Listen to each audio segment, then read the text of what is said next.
Мгм. Біздегі ең үлкен қателік жіберіп жатқан біздің медиа алаңда жалпы. Кез келген бір кризистік жағдай туындаған қалпында міндетті түрде бір ресми позицияны беру керекпіз деп біз асыға шабамыз да. Дұрыс Неге? Өйткені біз жаңағы net sentiment rate бойынша, Мгм. NSR бойынша, сентименттер бойынша эмоция мен прагматиканың бір-біріне бөлінмей қаламыз да, біздің координациялық топ құрылмай қалады. Мгм. Координациялық топ құрудың өзі әрі кетсе бір 2-3 сағат уақытты талап ететін дүние.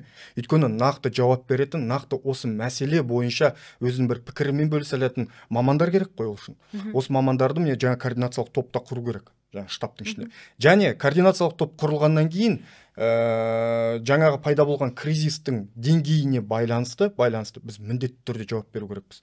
Ол жауап деген қандай болу керек? Мысалы, бірінші жауабымыз ол егер стратегиялық тұрғыдан болатын болса, асығыс шешім қабылдамай, біз ситуацияны көріп отырмыз, әрине осыны қазір қызу талқылап жатырмыз. Бұған таяу арада өзіміздің шешімімізді береміз, жауабымызды айтамыз дегендей қоғамға кішкене басып айту керек.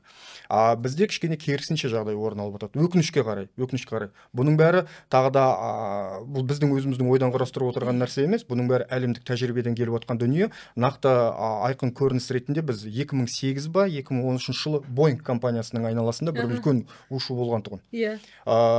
Boeing 737 Max қателеспесем ұшағында белгілі бір ақаулар болып, бұлар кішкене жаңа сентименттік температураны дұрыс өлшемей, SEO-лар шығып асығыс пікір айтып қалған болатын да, үлкен кризисқа, дағдарысқа ұшырап, бұлардың акциялары құлап кеткен болатын. Бизнес үшін бұл өте ауыр соққы болған негізі. Және сол кездегі алған соққыдан United Airlines па? Соның несін айтасыз ба? United Airlines емес, Boeing компаниясы. Өзінің несі. Нақты Boeing. United Airlines компаниясы ол 2014 или 2017-те болған дүние. Осы бір 10 жыл бұрын болған дүние, оның кішкене пайда болу табиғаты өзгеше бұдан. Ол жерде ол SEO-ға қатысты дүние емес, бұнда ішкі жаңағы координациялық топтағы жұмыс дұрыс болмағандықтан пайда болған. Енді оларда бірден жағы эмоциялық тұрғыда ақпарат береді, ол да фейл кейстардың біреуінде болады. Сондай